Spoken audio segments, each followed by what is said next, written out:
Voilà, mes amis, on va donc commencer notre Zoom avec le Beth Midrash Yosef Rai de Marseille. Je tiens une fois de plus à remercier donc les organisateurs pour ce Zoom qui est maintenant régulier, si j'ose dire.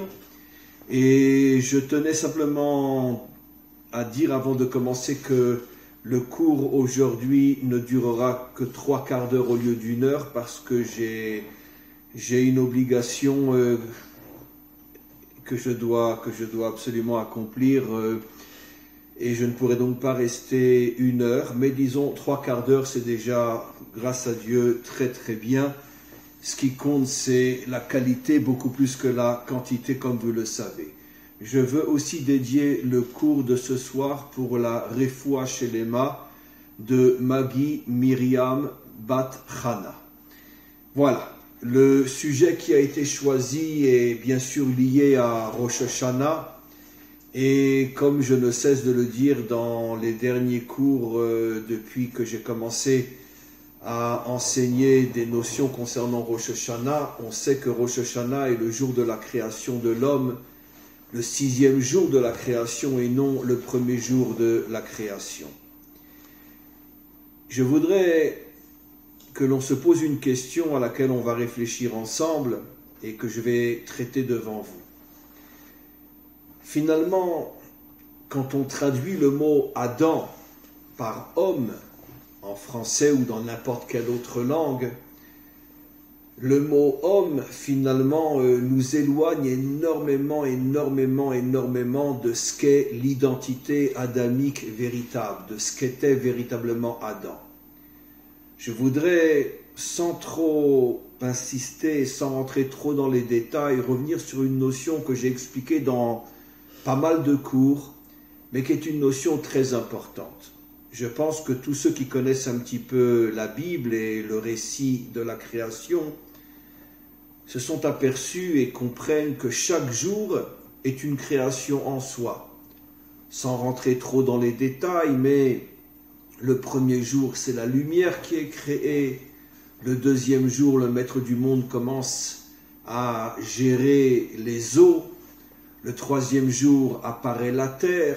Le quatrième jour, la terre et bien sûr tout ce qui pousse à partir de la terre. Le quatrième jour, les astres, etc. Chaque jour correspond à une création spécifique. Et le 5e jour, on nous parle de la création des animaux. Ce qu'il y a d'extrêmement, les animaux, les poissons, les oiseaux, etc. Ce qu'il y a d'extrêmement étrange, c'est que le 6e jour, le jour où l'homme est créé, avant la création de l'homme, le 6e jour lui-même, on parle encore de la création d'animaux. Et nos maîtres se posent une question qui confirme ce que je viens d'expliquer, ou plutôt, je me fonde sur ce que eux-mêmes expliquent. Comment se fait-il que tout le règne animal n'a pas été créé le 5e jour? Encore une fois, je pense que tous ceux qui me suivent depuis longtemps comprennent que tout ça, ce sont des codes, des métaphores qu'il faut savoir décrypter, mais restons dans l'aspect formel des choses. À partir du moment où les animaux commencent à paraître le 5e jour, et que chaque jour correspond à une création spécifique, comment se fait-il que les animaux sont créés le 5e jour et aussi le 6e jour, le jour qui est en principe consacré à la création de l'homme? La création principale du 6e jour, c'est l'homme, Adam plutôt. Alors pourquoi on parle encore d'animaux le 6e jour? Alors, pour ceux qui étudient profondément la Torah et qui connaissent l'aspect plus caché de la Torah, ce qu'on appelle les sodot, les secrets de la Torah, tels qu'on en parle dans le Zohar et dans tous les livres édités par les grands maîtres des secrets d'Israël, comme le Ri Akadosh et d'autres, nos maîtres révèlent quelque chose d'extraordinaire. Les animaux dont on parle le 6e jour ne sont pas de véritables animaux dans le sens à 4 pattes avec une queue et des cornes ou je ne sais quoi. On parle de créatures qui ont d'une certaine manière une forme humaine mais qui ne sont pas véritablement des hommes, plutôt des hommes dans le sens Adam, parce qu'ils n'ont pas d'âme. Ou ils ont, comme on l'explique dans la Chassidoute Chabad, dans le Tanya explique que chacun d'entre nous a deux âmes. Il a ce qu'on appelle le Nefesh HaEloki, l'âme divine, et le Nefesh HaBehemi, mot à mot l'âme animale. Et Adam lui-même était doté de ces deux âmes-là. L'âme animale, appelée encore une fois en hébreu Behema, qui veut dire animal, et l'âme divine Elohim. Mais avant que Adam soit créé, ont été créées d'autres créatures qui, vues de l'extérieur, ressemblaient énormément à Adam au niveau du corps, mais n'avaient que le Nefesh HaBehemi. Ça veut dire que c'était des créatures qui étaient déconnectées totalement de toute notion spirituelle et qui vivaient dans ce monde uniquement dans l'aspect matériel, dans l'aspect profiter de ce monde et agir dans ce monde afin d'en tirer un maximum de profit. Le matérialisme à l'état pur. Et c'est la raison pour laquelle, dans son langage codé, la Torah appelle ces créatures-là des animaux, parce qu'au niveau de leur intériorité, ils n'ont que le Nefesh HaBehemi. Nos maîtres vont beaucoup plus loin que ça. Ils expliquent que ces créatures n'ont pas disparu. Elles existent jusqu'à aujourd'hui. On dit aujourd'hui, bien sûr, dans le langage profane, qu'il y a 7 milliards d'hommes et de femmes sur Terre, mais en vérité, c'est faux. Il y a peut-être 3 ou 4 ou 5 milliards de créatures qui sont les descendants de ce que la Torah, dans son langage codé, appelle des animaux. Ça veut dire ils ont 2 jambes, 2 bras, ils ont un cerveau, etc. Mais ils sont complètement, totalement déconnectés de toute notion spirituelle authentique. Ça veut dire que leur vie est essentiellement et exclusivement investie à l'intérieur de ce monde matériel. Ils n'ont aucune connexion réelle, profonde, authentique avec le maître du monde. Je ne dis pas qu'ils ne sont pas forcément croyants, mais leur croyance s'apparentera à l'idolâtrie ou à une falsification de l'identité réelle du vrai maître du monde. Ce qu'on appelle encore une fois l'idolâtrie ou toutes les fausses religions ou toutes les fausses croyances. Des descendants de Adam, ils sont minoritaires dans ce monde. Sur 7 milliards, ils sont peut-être quelques millions, 1 milliard, 2 milliards, je ne sais pas. Mais la grande majorité des créatures qui sont dans ce monde sont des descendants de ces animaux, entre parenthèses, créés le 6e jour, juste avant Adam. Encore une fois, quelle est la différence, je me répète, entre ce que la Torah appelle des animaux, bien qu'ils ont une forme humaine, et Adam? C'est que, comme le dit la Torah, Vayipar be'apav nishmat chayim, que lorsque le corps de Adam est apparu, Hachem a fait rentrer en lui une âme de vie qui, d'après, on pourrait dire la métaphore biblique, sort de Dieu lui-même. Ça veut dire que Dieu a soufflé dans le corps de Adam une partie de Dieu lui-même qui est rentrée et qu'on appelle l'âme. Or, les créatures qui ont été créées avant Adam le 6e jour n'ont pas cette âme-là. Ils ont, oui, quelque chose de spirituel, mais cette spiritualité est très matérialiste. Ça veut dire que c'est une spiritualité qui, finalement, se rajoute aux besoins matériels de l'homme. Comme j'explique souvent, quand on dit à Dieu, guéris-moi, donne-moi la santé, donne-moi la réussite matérielle, finalement, c'est un discours matérialiste. On appelle Dieu uniquement pour qu'il serve nos intérêts personnels. L'argent, la santé, le bonheur, la joie, etc. Finalement, Dieu est une machine à sous qui n'est là que pour me rendre service. Et donc, c'est évident que cette relation avec Dieu est complètement fausse. Ce n'est pas une relation authentique avec Dieu. Et donc ça, c'est les créatures, encore une fois, qui ont été créées avant Adam. Pourquoi j'ai eu besoin de vous expliquer ça, mes amis? pour bien comprendre que la traduction Adam-homme est une erreur totale. Hitler aussi était un homme. Je veux dire, les pires crapules de la terre sont aussi des hommes. El Capone aussi était un homme. Staline aussi était un homme. Mais Adam, c'est autre chose. Adam est on pourrait dire une créature qui a une connexion particulière, profonde, authentique avec le maître du monde. Et ces créatures-là sont minoritaires dans toutes les générations jusqu'à aujourd'hui.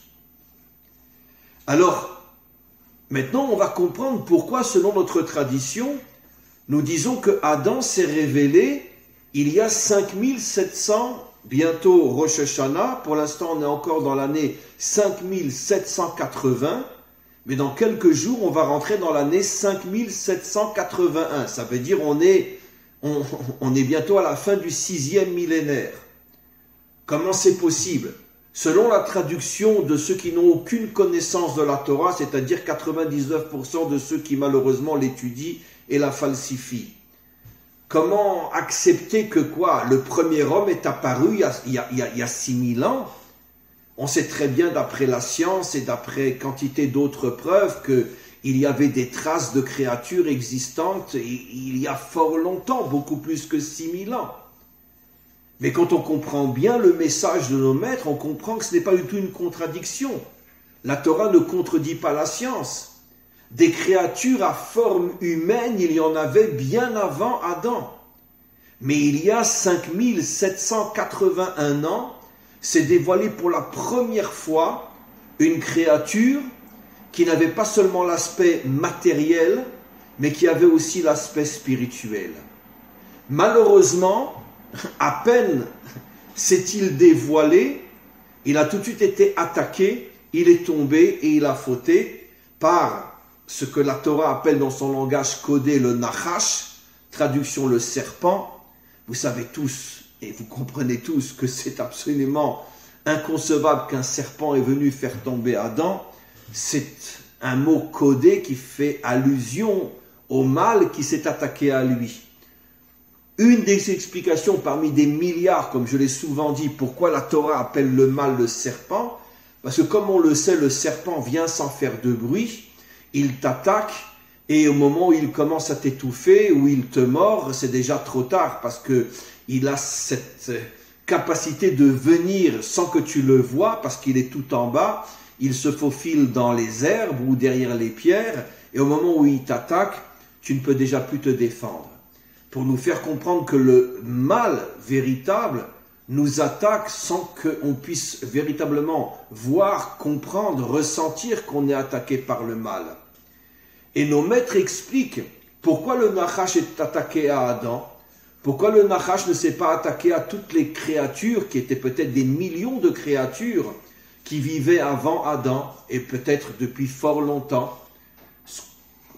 Donnons un exemple, les barbares, les Attila, et tous ces êtres qui évidemment ont une forme humaine, mais évidemment ils n'ont rien à voir avec Adam.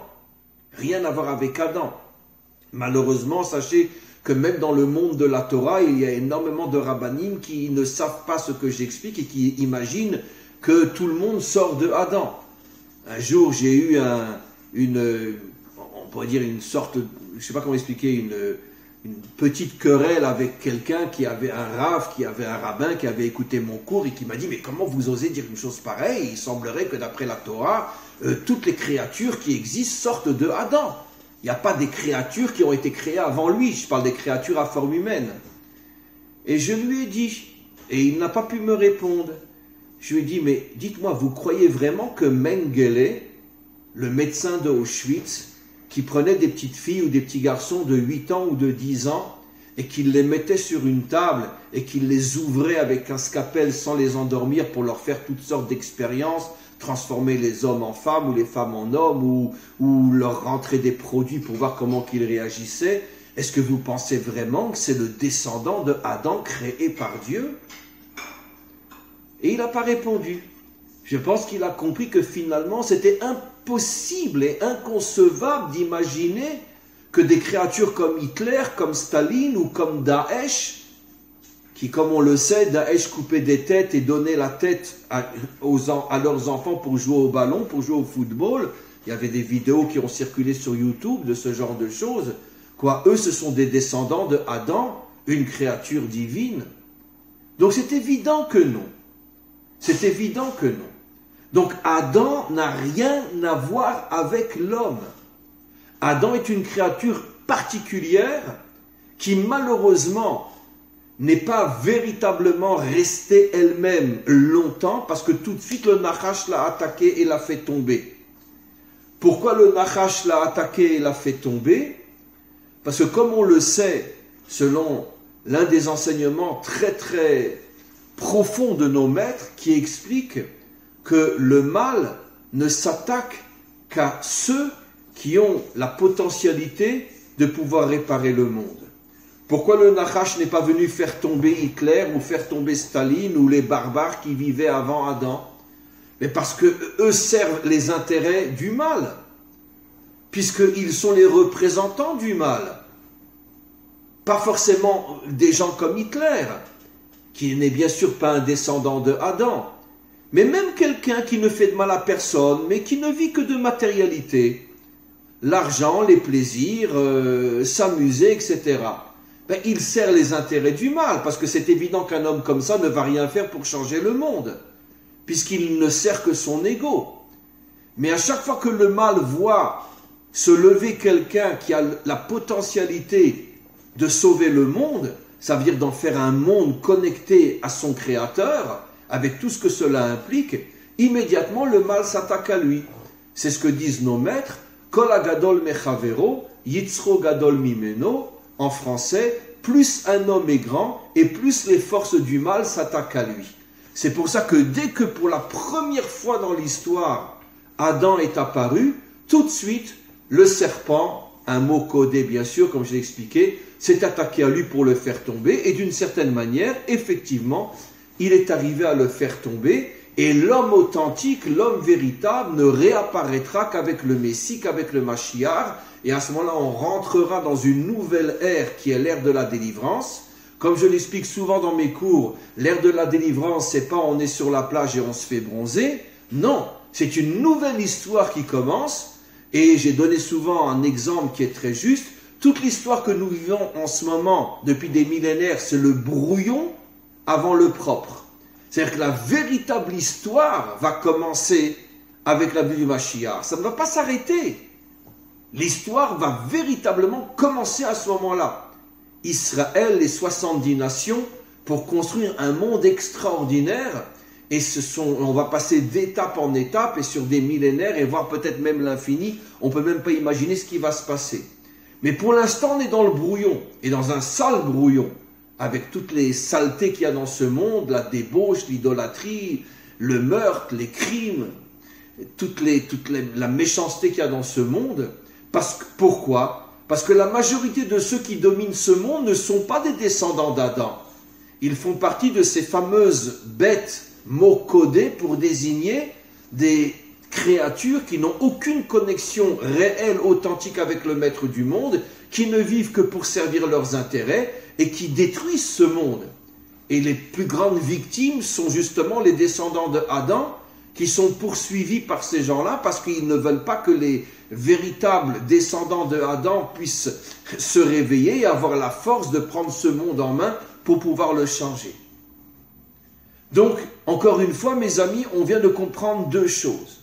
On vient de comprendre comment notre tradition ose dire que Adam n'est apparu qu'il y a uniquement 5780 ou 81 ans, alors que toute la science nous prouve que des créatures vivantes, il y en avait bien avant. J'ai répondu, c'est pas une contradiction. Adam n'a rien à voir avec les créatures que l'on appelle l'homme. Hitler était un homme, mais malgré tout, il n'a rien à voir avec Adam. Rien. Maintenant, mes amis, ce que je voudrais que l'on comprenne, c'est la définition de Adam. C'est quoi être un adamique? Puisque c'est évident que il y a énormément d'adamiques dans le monde. Il y a 70 nations. qui vont être reconstituées par le Mashiach, et ce seront des nations adamiques. 70 nations que le Mashiach va reconstruire, c'est-à-dire il va révéler quels sont tous les adamiques qui sont éparpillés dans ce monde de créatures non adamiques, et il va former 70 peuples avec ces créatures. Donc ce sont des dizaines, des centaines de millions d'adamiques dans le monde, même si les non-adamiques sont majoritaires, et c'est pour ça que le monde va si mal. Dans le peuple juif, bien évidemment, il y a énormément d'adamiques aussi. Pas que, il y a, mais c'est un autre sujet, aussi des mélanges, des infiltrations à l'intérieur du peuple juif. Et tout est mélangé aujourd'hui. La véritable identité adamique ne sera véritablement reconstruite qu'avec le Mashiach. Mais essayons encore une fois de comprendre quelle est la définition d'un adamique. Quel est son rôle? Pourquoi a-t-il été créé? Alors je vais commencer par mettre en évidence et expliquer la raison pour laquelle il a été créé le 6e jour. Je l'ai expliqué ce matin dans ce que j'appelle le groupe Rail dans mon site. J'ai fait un autre cours pour tout le monde qui est sur le site aussi, et où je parle aussi du 6e jour. Mais je voudrais maintenant expliquer d'une autre manière. On va faire un petit peu de grammaire hébraïque et vous allez voir, c'est fabuleux.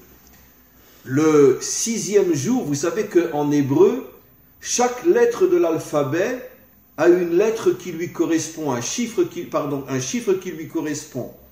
La première lettre, Aleph, a pour valeur numérique 1. La deuxième lettre, Bet, a pour valeur numérique 2. La 6e lettre de la Torah est le Vav. Vav, c'est comme ça qu'on le dit en hébreu. Et a pour valeur numérique 6. Ce qui veut dire que l'homme a été créé sous le signe du Vav. Maintenant, quelle est la fonction du Vav dans la grammaire hébraïque? Le Vav s'appelle Vav Achibour, c'est-à-dire le Vav est la lettre qui réunit des choses différentes. Donnons un exemple. En français, quand vous faites une phrase qui réunit des choses différentes, vous dites « et ». J'ai rentré dans mon salon, une table et des chaises et des armoires, etc., etc. Dans ma cuisine, un frigidaire, une table de cuisine, un four, un micro-ondes, etc. Je dis « et ». Maintenant, en hébreu, on met « vav ». Quand on fait une phrase et on veut expliquer dans cette phrase que l'on a réuni des choses différentes, devant chaque mot que l'on rajoute, on met un vav. Regardez le premier verset de la Torah, en hébreu, Bereshit bara Elokim et hashamayim ve vav ve et haaretz.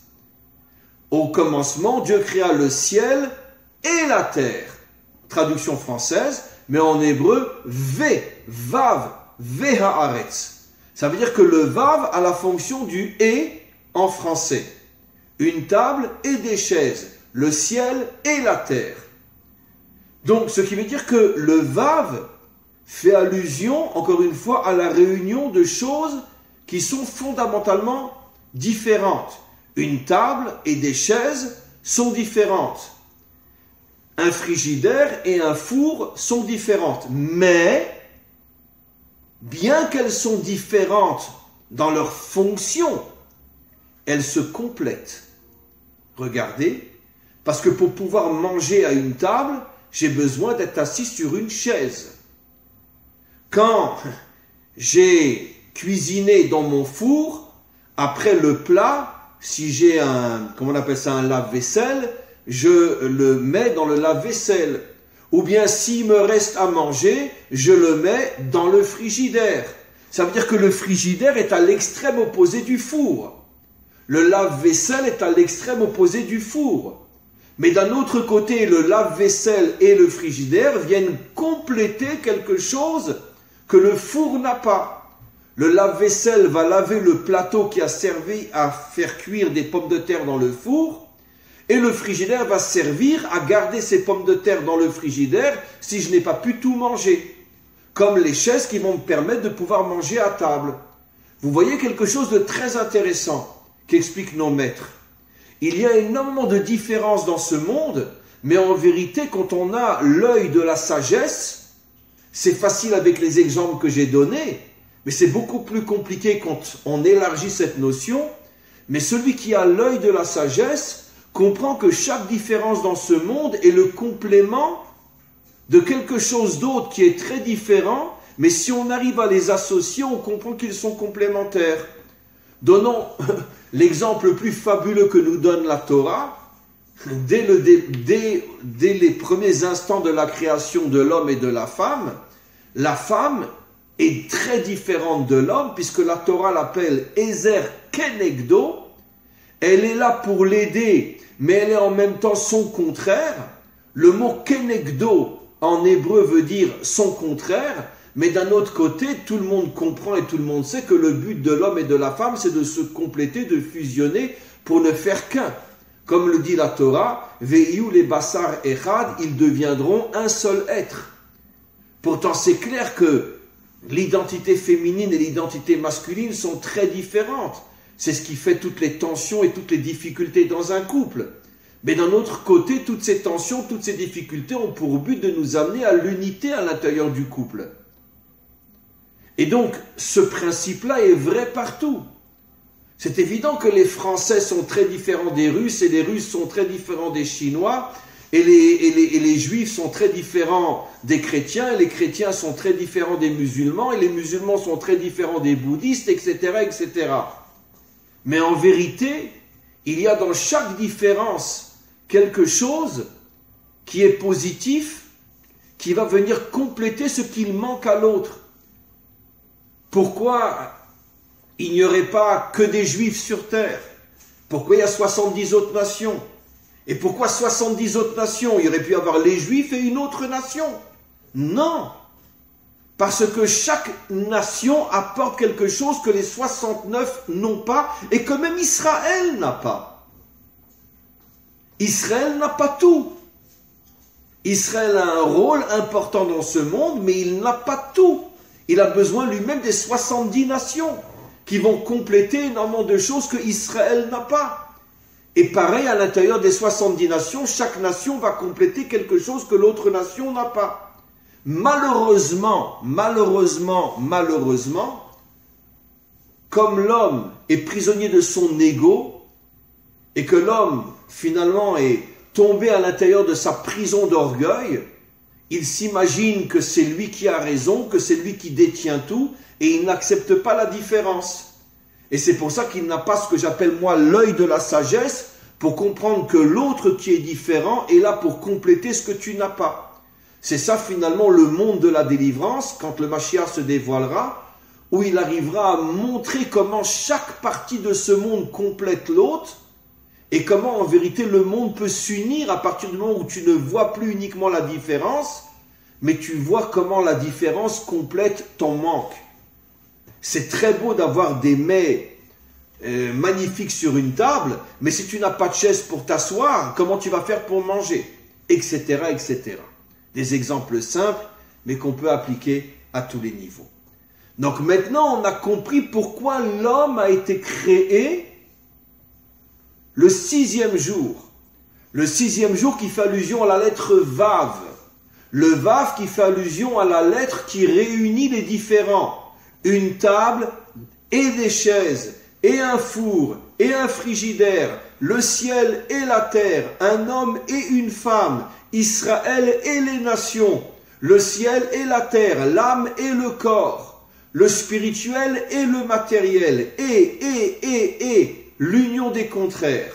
L'homme a été créé le 6e jour, mes amis, parce que la mission fondamentale de Adam et de chacun qui, dans chaque génération, se sent être un être adamique, d'arriver à comprendre que toutes les différences de ce monde sont là pour être réunies afin de se compléter. J'oserais presque dire, comme je le dis souvent dans mes cours, que le terrain d'expérience pour pouvoir véritablement savoir si tu es un adamique ou non, c'est dans ton couple. Si tu n'arrives pas à vivre avec quelqu'un de différent de toi, si tu ne supportes pas la contradiction, si tu ne supportes pas les tensions, si tu n'arrives pas à vivre avec quelqu'un qui n'est pas comme toi, il y a malheureusement de grandes chances que tu ne sois pas un adamique. Mais si tu arrives à construire l'unité avec quelqu'un qui est différent de toi, alors c'est pratiquement certain que tu es un adamique. Appliqué à un autre niveau, je suis juif, je ne veux vivre qu'avec des juifs. Je suis catholique, je ne veux vivre qu'avec des catholiques. Je suis musulman, je ne veux vivre qu'avec des musulmans. C'est sûr que dans ces trois cas, ce ne sont pas des adamiques. Mais par contre, si je suis juif et que j'ai énormément d'amis qui ne le sont pas, que je respecte, que j'apprécie, et que je suis capable de comprendre leur grandeur, et je suis même capable de comprendre qu'eux ont des choses que moi je n'ai pas, alors c'est la preuve que je suis un adamique. Toutes les guerres de religion, toutes les haines entre les idéologies, les conceptions politiques et les conceptions religieuses sont la preuve que les auteurs de ces haines ne sont pas des adamiques. On peut être un musulman et ne pas être adamique. On peut être juif et ne pas être adamique. On peut être chrétien et ne pas être adamique. À partir du moment où je repousse l'autre et je ne veux aucun lien avec lui, c'est sûr que je ne suis pas un adamique. Mais si je suis juif et je veux connaître des non-juifs, si je suis musulman et je veux connaître des chrétiens, si je suis chrétien et je veux connaître des musulmans, si je suis ce que je suis et je veux connaître un bouddhiste, un tibétain, un chinois, peu importe, je veux connaître d'autres aspects du monde, à ce moment-là, c'est la preuve que je suis un adamique. Voilà la définition d'un adamique d'après le secret caché, mystérieux de la Torah. L'homme a été créé le 6e jour. Je rajoute très important. Je ne dis pas que si je suis juif et que j'ai des amis non juifs, je vais cesser d'être juif. Je ne dis pas que si je suis chrétien et que j'ai des amis musulmans, je vais cesser d'être chrétien. Non. De la même manière que je ne dis pas que si je suis un homme et que je m'entends avec une femme, je vais devenir une femme. Mais non. C'est ce que j'explique toujours, la différence entre l'unité et l'uniformité. Je suis juif et je reste juif. Et même si j'ai un ami profond, sincère qui est non juif, s'il m'invite chez lui pour manger, je lui dirai, mon ami, avec tout le respect que j'ai pour toi et tout l'amour dont je te témoigne, je ne peux pas manger chez toi parce que moi je mange cachère et je ne peux pas manger chez toi. Mais ça ne remet en aucun cas, ça ne remet pas en cause l'amitié, le respect, la considération profonde que j'ai pour toi. Mais je suis différent de toi et c'est pour ça qu'on est ensemble, pour unir les différences. Parce que si on était les mêmes, c'est pas de l'unité, c'est de l'uniformité. Donc quand je m'intéresse à quelqu'un qui est différent de moi, c'est pas pour devenir comme lui. Je reste moi-même, mais je comprends qu'il y a chez lui des choses que je n'ai pas, que je veux connaître pour me compléter grâce à lui. C'est ça la définition d'un adamique. Maintenant, mes amis, on va passer à une autre définition qui est cachée dans le mot Adam lui-même. Vous savez, j'ai souvent expliqué dans mes cours que le génie de l'hébreu, surtout de l'hébreu biblique, c'est que chaque mot en hébreu biblique est porteur du sens caché de la chose qui porte ce nom. Et dans le mot Adam se cache quelque chose d'extraordinaire. Et j'explique, mes amis. Le mot Adam, nous dit la Torah, vient du mot Adama, qui veut dire la terre. Parce que le corps de l'homme a été formé à partir de la terre. Bon, tout ça, encore une fois, mes amis, ce sont des métaphores. Ne le prenez pas à la lettre. Ce qui compte, c'est le message que je vais expliquer. Mais la Torah nous dit dans son langage codé que le corps de l'homme a été créé à partir de Adama. Adama veut dire la terre, et donc l'homme s'appelle Adam, qui signifie celui qui vient de la terre, au niveau de son corps. Maintenant, l'homme, c'est pas seulement le corps, puisque tout de suite après avoir formé le corps, il est dit, Vayipar be'apav nishmat chayim, que Dieu a soufflé, a fait sortir de son être, bon c'est des métaphores, mais le message on le comprend, que l'âme qui est dans le corps, qui vient à partir de la terre, l'âme est une partie du divin. Ça veut dire que l'homme est composé à la fois de terre et il porte en lui une âme qui vient directement de Dieu. L'âme n'est pas une création, c'est une partie de Dieu. Comme quand je souffle, c'est une partie qui est à l'intérieur de moi qui sort à l'extérieur. À plus forte raison, l'âme qui est une partie de la dimension spirituelle de Dieu qui se trouve dans l'homme. Maintenant, je vous pose une question simple, mes amis. Quelle est la partie la plus importante de Adam? Le corps ou l'âme? Évidemment l'âme. Parce que c'est l'âme qui donne la vie à l'homme. Comme il est dit explicitement dans le verset, Vaïpar be'apav nishmat chayim. Il a mis en lui une âme de vie. Ce qui veut dire que toutes les forces de la vie sont dans l'âme et non dans le corps. L'intelligence, la sensibilité, les qualités, la foi, la dimension spirituelle, évidemment, puisqu'on parle de l'âme, toutes les énergies de vie authentique qui se trouvent dans l'être humain viennent de l'âme. Le corps n'est pas appelé vivant. Le corps est inerte si l'âme ne rentre pas en lui. Donc c'est l'âme qui contient le potentiel de toutes les forces de vie. Alors, nos maîtres posent une question évidente. Puisque la partie essentielle de l'homme, c'est pas le corps, c'est l'âme. Alors d'accord, le corps a été créé à partir de la terre. Mais pourquoi donne-t-on à l'être humain le nom de Adam qui fait allusion à son corps qui vient de la terre? Pourquoi on ne l'aurait pas appelé Neshama, qui veut dire en hébreu, en français, l'âme? Pourquoi le nommer du nom de la terre? Pourquoi ne l'a-t-on pas nommé du nom de son âme? La question est bouleversante, tellement elle est profonde, tellement elle est juste. Et nos maîtres répondent quelque chose d'extraordinaire, qui est une autre définition de qu'est-ce que c'est un adamique. Qu'est-ce que c'est Adam?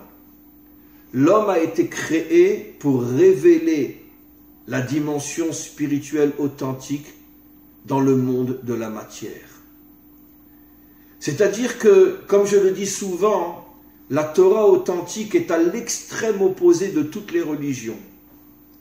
La religion, quelle que soit la religion, il y a des nuances dans les facettes des religions, mais elles ont tout en commun qu'elles voient la vérité au-dessus de ce monde. Ce monde, c'est le monde de la chair, c'est le monde des tentations, c'est le monde du mal. La matière, si on est un vrai religieux, il faut tourner le dos à la matière. Et la Torah nous enseigne exactement le contraire. L'âme a été mise dans le corps et l'homme porte le nom de son corps qui vient de la terre et non le nom de son âme qui vient de Dieu. C'est bouleversant l'enseignement pour nous faire comprendre que le but réel de la création de l'homme est de changer le monde matériel et non de le fuir et se réfugier dans le monde spirituel. Je porte le nom de la terre pour me faire comprendre que je suis un homme authentique si j'arrive à spiritualiser le monde matériel. Je vais vous donner un exemple que j'ai des milliers de fois apporté, mais dont je ne me lasserai jamais tellement il est fort et tellement il est clair. Vous savez que le mot tzaddik en hébreu veut dire un juste authentique, juste avec un grand J, un juste, un tzaddik. Le seul personnage biblique qui est appelé tzaddik dans la Torah, c'est Yosef. On l'appelle Yosef ha-tzaddik, Yosef le juste. Et regardons ce qu'a été pratiquement toute la vie de Yosef. Il a été vendu à l'âge de 17 ans, il a vécu jusqu'à l'âge de 110 ans, ce qui veut dire que grosso modo pendant 100 ans, où il était et qu'est-ce qu'il a fait? Eh bien, il était en Égypte, dans le pays le plus débauché, le plus idolâtre, le plus corrompu, le plus meurtrier, le plus sale qu'il y avait à cette époque-là, dans le sens de la réunion de toutes les saletés possibles. C'était la grande puissance du mal qui transformait tous ceux qui n'étaient pas égyptiens en esclaves, et les Égyptiens eux-mêmes aussi. Et on connaît l'histoire de Yosef. D'abord, la tentation avec la femme de Poutifar. Quand il a refusé, il a été mis en prison pendant 12 ans. Une prison égyptienne, il y a 4000 ans. J'ai juste un petit rappel. Comment s'appelle-t-il Morsi, celui qui a été renversé par le président égyptien actuel, je ne me rappelle plus des noms, mais bon, il avait été élu, après il a été mis en prison. Combien de temps il a tenu en prison, dans une prison égyptienne, en 2020, en 2019, 2018? Il a tenu 2 ans. Je pense que chacun d'entre nous comprend quelles sont les conditions de vie dans une prison égyptienne, syrienne, irakienne.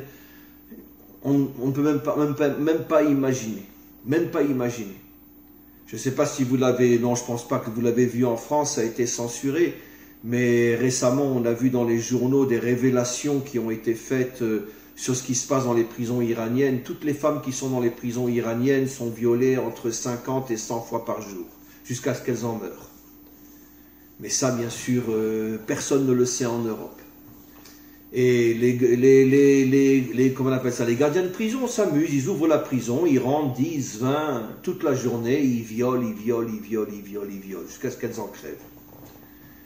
Morsi, il s'appelait, voilà, je crois. Combien de temps il a tenu dans une prison égyptienne? 2 ans. Il y a 4000 ans. Vous imaginez la barbarie de l'Égypte il y a 4000 ans. Yosef a tenu pendant 12 ans dans une prison égyptienne. Après, il sort et il est nommé vice-roi d'Égypte, finalement le dirigeant de l'Égypte. C'est pas lui qui porte la couronne, mais c'est lui qui dirige. Ça a été sa plus grande épreuve. Il est sorti de prison à l'âge de 30 ans, il est mort à 110 ans, donc finalement, il a été roi de l'Égypte pendant 80 ans. Vous imaginez la corruption, les tentations, ce à quoi il a été confronté, les séductions d'argent, de femmes. Nos maîtres ont le courage de dire qu'à chaque fois que Yosef, une fois qu'il avait été nommé roi d'Égypte, il avait 30 ans, il était au summum de sa beauté, c'était un très très bel homme. À chaque fois qu'il sortait dans les rues, les Égyptiennes sortaient sur leur balcon, elles lui sifflaient, lui jetaient de l'argent et lui disaient « monte chez moi ». Vous imaginez le nombre de tentations, le nombre de séductions par rapport au féminin. Maintenant, dans la fonction de dirigeant lui-même, combien d'argent il aurait pu se mettre dans les poches, combien de corruption, combien...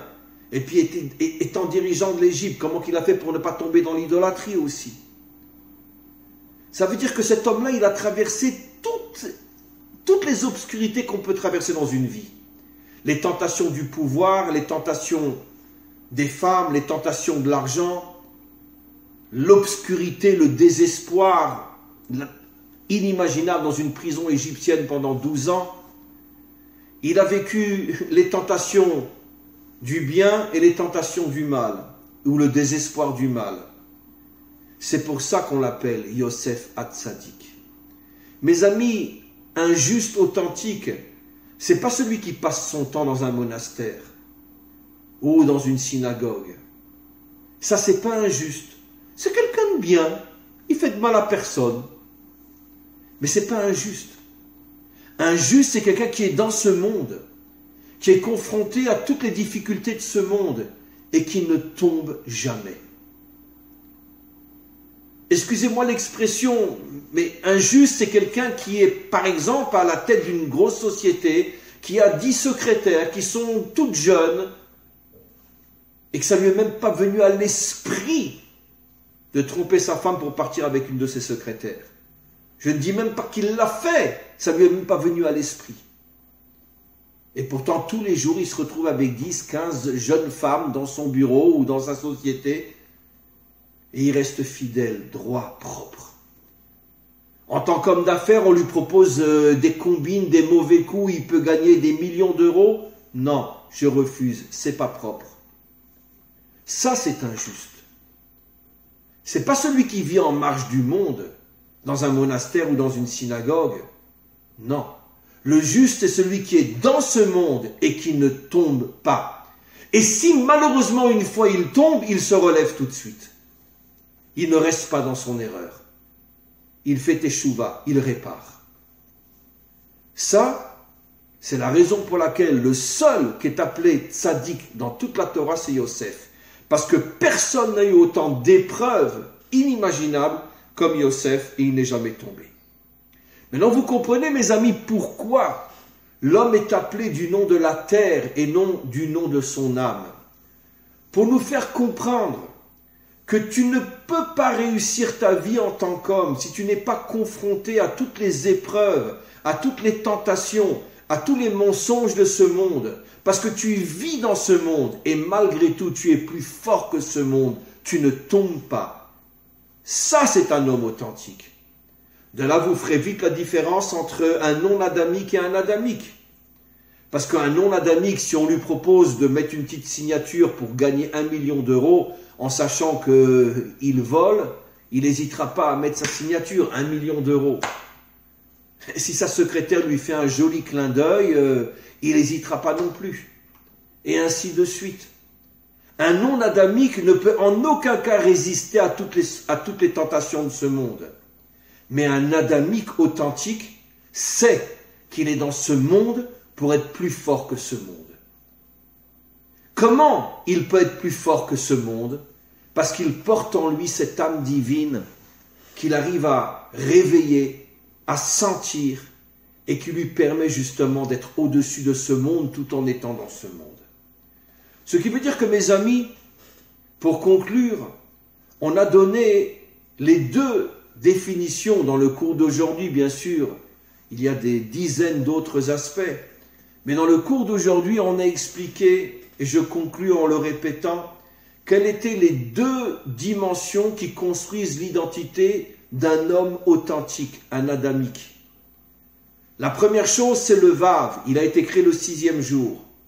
C'est-à-dire quelqu'un qui est capable d'accepter les différences. Quelqu'un qui est capable de chercher chez l'autre, qui est à l'extrême opposé de lui, les étincelles de bien qui sont en lui pour compléter ce qui lui manque. Parce qu'il a l'humilité, la sagesse de comprendre que personne n'est parfait dans ce monde. Personne ne peut dire « j'ai tout, j'ai pas besoin des autres ». Tout le monde n'est qu'une partie d'un grand tout à l'intérieur duquel on doit tous se réunir pour chacun apporter à l'autre ce qui lui manque et chacun prendre de l'autre ce qui me manque. C'est ça l'unité. C'est ça la première définition d'un adamique authentique. Et la deuxième définition d'un adamique authentique, c'est que je ne tourne pas le dos à ce monde. Je rentre dans ce monde pour le changer, pour le réparer. Oui, je suis capable de travailler dans ce monde sans voler. Oui, je suis capable d'être entouré de jeunes femmes et de ne jamais tomber. Oui, je suis capable de traverser quantité d'épreuves et de séductions et de tentations et je ne tombe jamais. Je suis un homme authentique. Je suis un adamique authentique. C'est pour ces deux raisons fondamentales que l'homme a été créé. Pour l'unité et pour être un juste tout en étant dans ce monde. Voilà la véritable définition d'Adam. Vous comprenez tous et toutes, mes amis, à quel point c'est pas facile d'être un homme authentique. Parce que c'est sûr que ce monde est dur, ce monde est dangereux, ce monde est tellement rempli de dangers qu'on préfère lui tourner le dos ou se laisser aller comme tout le monde en se disant « j'ai pas le choix, c'est comme ça, on vit dans un monde de fous, ben je suis fou moi aussi ». Non. Si véritablement on veut réussir sa vie et on veut faire partie de ceux qui travaillent afin d'amener la délivrance, on doit réaliser les deux aspects que j'ai expliqués aujourd'hui. Et chacun d'entre nous a ce potentiel. Surtout vous tous et vous toutes qui m'écoutez, c'est évident que vous êtes tous et toutes des adamiques. Sinon, vous ne perdriez pas votre temps à écouter un cours de Torah. Donc c'est évident que vous avez cette potentialité adamique en vous. Et donc c'est la raison pour laquelle vous devez travailler sur ces 2 points. Et chacun d'entre nous qui travaille sur ces 2 points devient un véritable soldat de la délivrance. Et quand le Mashiach se dévoilera, il appellera et il montrera du doigt tous ceux qui, grâce auxquels il a pu se dévoiler, et on fera partie de cette armée du Mashiach qui sera à ses côtés, parce qu'on aura su ce pourquoi on avait été créé, et on aura tout fait pour le réaliser. Voilà mes amis, finalement on a fait un peu plus que ce qui était prévu. Je n'ai pas le temps aujourd'hui de vous laisser poser des questions car je dois m'absenter. En tous les cas, merci à tous et à toutes, et on se retrouvera si Dieu veut dans pas trop longtemps, et une très très très bonne fin de soirée. À très très bientôt. Merci beaucoup à vous. Magnifique. Merci beaucoup à vous aussi. Merci beaucoup à vous aussi.